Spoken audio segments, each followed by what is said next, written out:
supply of foreign exchange, there are 4 ways. Foreign direct investment, we've heard about it. We know all the challenges faced. Nigeria, at one point, was the highest recipient of FDI in Africa. So we had it. But FDI that has come to Nigeria has come to the financial service, it has come to telecommunications, it has come to chase oil. And that's what the CBN, the special advisor told you. So then when there's a problem, that's when you have capital flight. The money disappears. Another one is loan. You don't want to borrow too much because our debt to GDP is not too bad for a country. That's why IMF, World Bank says, come and borrow. Come and borrow because your debt to GDP is okay for the size of your economy and size of your nation. Okay, but you don't want to borrow too much because later it's servicing those payments that causes a problem. The other way foreign exchange comes in is diaspora remittances. And we've been talking about a lot. Oh, diaspora, they remitted this, they remitted this. But that again is a non-stickly kind of foreign exchange supply. If I'm sending money to Nigeria for my grandmother, she dies, then I don't send the money again now. If I'm sending the money for my brother because he's building a house for me, when he completes the house, and then I withdraw the money again now. So it depends on the needs of the family back home. The most important way, the best way is to ramp up exports. That's your best way of getting foreign exchange. And that is what we, the government, is now going to be working on.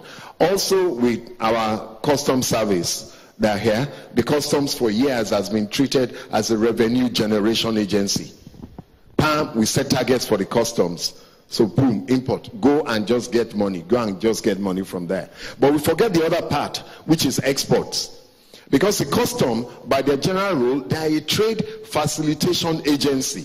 They are not a revenue generation agency. They are to facilitate trade. And what that means is that when you facilitate trade, you grow the economy.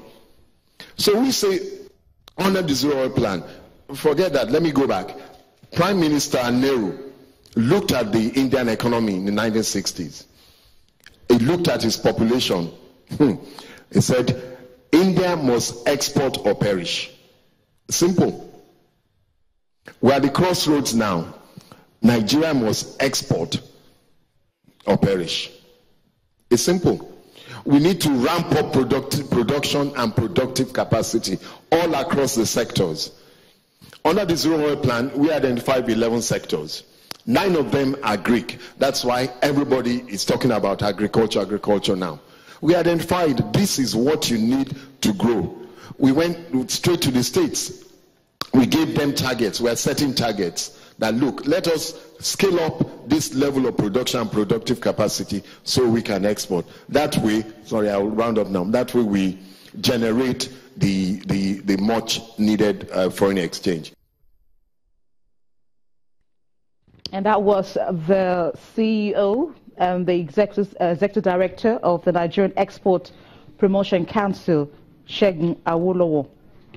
An International Monetary Fund team led by Laure Redifa visited Kigali in Rwanda from October 19 to November 2nd to carry out discussions with the authorities there on the 6th review of their economic and financial program.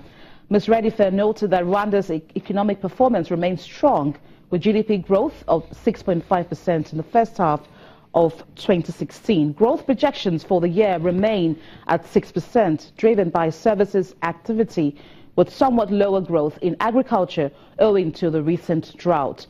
12-month consumer price inflation has risen in recent months owing to higher food prices and higher import prices following recent depreciation of the Rwandan franc.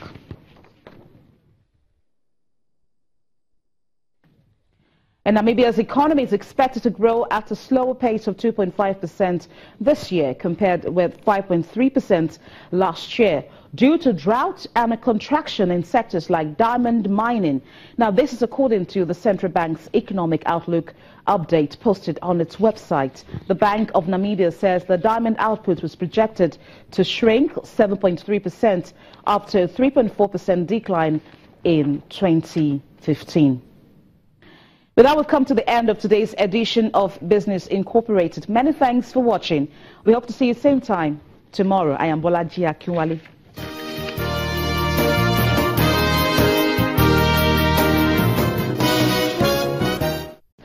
In China, the Shanghai Composite was up 0.8%. In Hong Kong, the Hang Seng was down 0.17%. Japanese markets are shut for the Culture Day public holiday. We saw the Nikkei 225 last closed at 17,134.68. And Facebook says that growth in advertising revenues will drop in the next few months as it tries to avoid alienating users. The social media giant's chief financial officer, David Weiner, says that there was a limit on the number of ads it could put on people's timelines.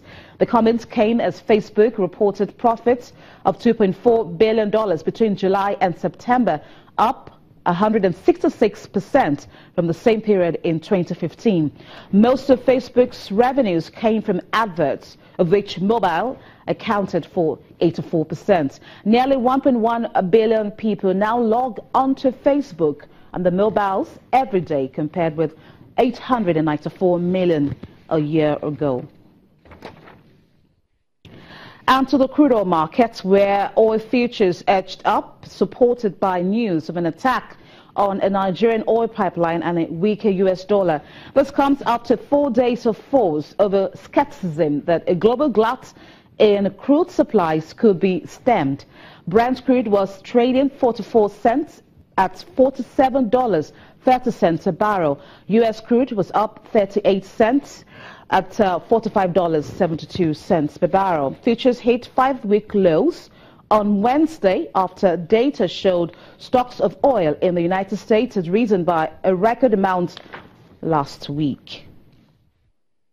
Okay, let's now put some perspectives into the oil market as well as the domestic commodities market.